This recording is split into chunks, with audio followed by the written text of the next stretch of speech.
In this video, we will discuss Python dictionaries. Sometimes we want to store data in the form of key-value pairs. Python dictionaries provide us with this facility. A Python dictionary is basically a hash table or a hash mapping.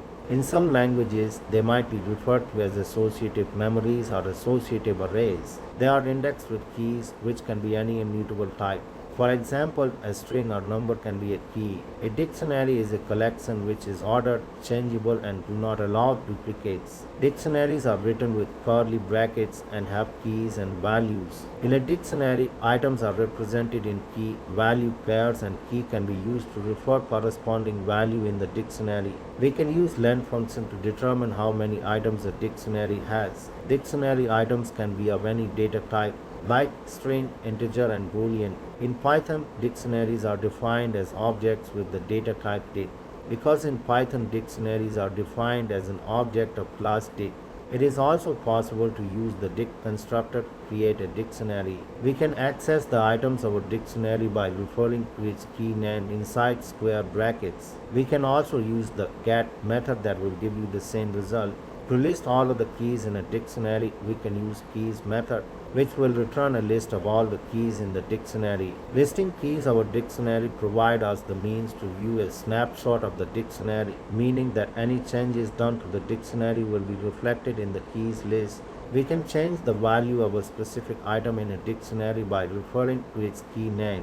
The update method can also be used to update the dictionary with the items from the given argument.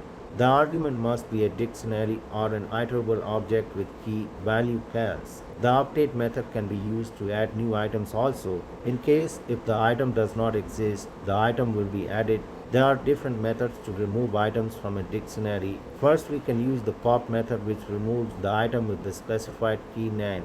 You can use the pop item method to remove the last inserted item from the dictionary. If you want to remove the specific item from the dictionary, then use the del keyword with the specified key name.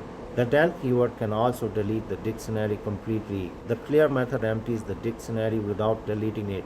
We can use for loop to loop through a dictionary. While doing this, the return values are the keys of the dictionary. You can also use the key method to return keys explicitly. We can also return the values as well, indexing through keys or using the values method as shown here in this example. We can also loop through both keys and values by using the items method as illustrated here. There are two ways to make a copy of dictionary. One way is to use the built-in dictionary method copy. Another way to make a copy is to use the built-in function dict.